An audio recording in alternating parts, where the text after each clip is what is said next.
আসসালামু আলাইকুম রহমতুল্লাহি ওয়া বারাকাতুহু। ইসলামের প্রথম খলিফা হযরত আবু বকর রাদিয়াল্লাহু তাআলা আনহু তিনি কিভাবে ইসলামের ছায়াতলে এসেছিলেন। রাসূল সাল্লাল্লাহু আলাইহি সাল্লাম নবুয়ত প্রাপ্তির কিছুদিন আগেই আবু বকর ইয়েমেন থেকে চলে আসে। ইয়েমেন থেকে আসার পরে শুনতে পাই হযরত মুহাম্মদ সাল্লাল্লাহু আলাইহি সাল্লাম নবুয়ত প্রাপ্ত হয়েছে। তারপরে আবু বকর মুহাম্মদ সাল্লাল্লাহু আলাইহি সাল্লামের বাসায় গিয়ে বলে, হে মুহাম্মদ, আপনি আপনার বাপ দাদার ধর্ম ছেড়ে দিলেন।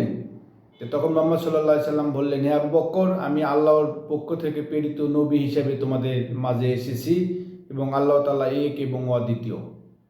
তখন আবু বকর সাল্লাল্লাহু আলাইহি সাল্লাম কোনো কিছু জিজ্ঞেস না করলেই মহানবী সাল্লাল্লাহু আলাইহি সাল্লামের হাতে হাত রাখলেন এবং ইসলাম সাথে সাথে গ্রহণ করলেন। তারপরে ইসলামের যে প্রথম খলিফা আবু বকর 2 বছর 3 মাস 9 দিন দায়িত্ব পালন করেন।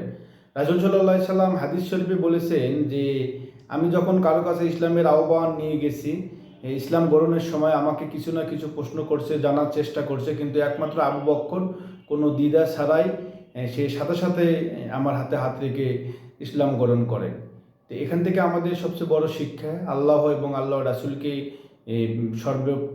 সর্বোচ্চ মনে প্রাণে বিশ্বাস করা, আল্লাহ এক এবং সর্বশেষ নবী আমাদের হযরত মুহাম্মদ সাল্লাল্লাহু আলাইহি সাল্লাম।